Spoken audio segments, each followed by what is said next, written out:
নমস্কার বন্ধুরা, মাহিজ lifestyle blog YouTube চ্যানেলে আরও একটি নতুন ব্লগে তোমাদের সকলকে স্বাগত জানাই। তো আজকের এই যে ড্রেস আপ দেখছো, তো আজকে আমি তোমাদের দাদাভাই আর আমাদের ছোট্ট রাইসোনা এবং শাশুড়ি মা সকলে মিলে কলকাতা যাব। তো শুধুমাত্র আমার ড্রেস আপটা তোমাদের সাথে শেয়ার করলাম। তো যাই হোক, একদম সকাল 7টাতে আমরা গাড়িতে উঠেছি, গাড়ি এসেও গেছে। তো আমরা এখন যাচ্ছি কলকাতাতে। আমার চেক আপ রয়েছে এবং আমাদের রাইসোনার বার্থ সার্টিফিকেটটা করার ছিল, সে কারণে।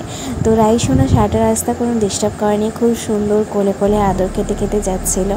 তো কিছুটা রাস্তা যাওয়ার পর এবার আমরা ব্রেকফাস্টের জন্য দাঁড়িয়েছিলাম কোলাঘাটের একটা ছোট ধাবাতে। এখানে এত গাড়ি দেখছো, সমস্ত লোকেরা যারা দূরপাল্লা জার্নি করছে সবাই ব্রেকফাস্টের জন্য দাঁড়িয়েছে।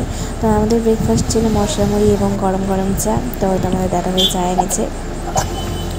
যাই হোক, চলো খাবারটা খেয়ে নেওয়া যাক। যে সময় আমরা খাচ্ছিলাম তার বাবা তার মেয়েকে সামলাচ্ছে, বেশ সুন্দর বাইরে নিয়ে ঘোরাঘুরি করছিল।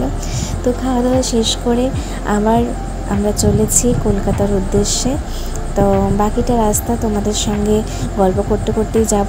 আর আজকের ওয়েদারটা সকাল থেকেই ভীষণ ক্লাউডি, পুরো একদম কালো মেঘে চারদিকটা ছেয়ে আছে, কিন্তু বৃষ্টির কোনো দেখা নেই। আর তার কারণে প্রচণ্ড গুমট। বাট কিছুক্ষণ পর আমরা যখন সাঁতরাগাছিতে ঢুকলাম তখন থেকে বৃষ্টি হতে শুরু করেছে। তো উইন্ডোর মিরর দেখে এবং রাস্তা দেখে বুঝতেই পারছো যে খুব পরিমাণ বৃষ্টি হয়েছে। তো যাই হোক, সারাটা রাস্তা তোমাদের সঙ্গে গল্প করতে করতে এগিয়ে যাব।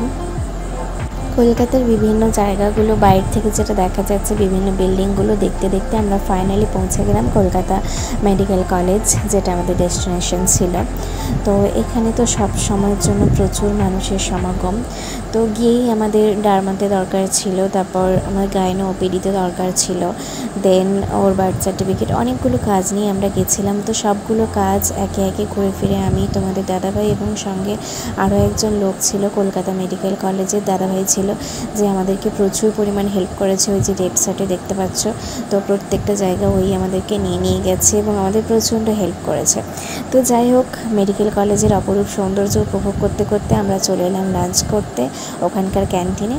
তো লাঞ্চ কমপ্লিট করে আবার আমরা পুচকিকে চেঞ্জ করিয়ে এনে বাড়ির উদ্দেশ্যে রওনা দিয়ে দিয়েছি। সবে মাত্র ক্যালসিয়ামটা খেয়েছে, সেই কারণে এরম করছে, মানে ওই ওষুধটা খুব চেটে এবং খুব এনজয় করে খায়। তো যাই হোক, পুচকি আজকে সারাদিন হেভি মোডে আছে।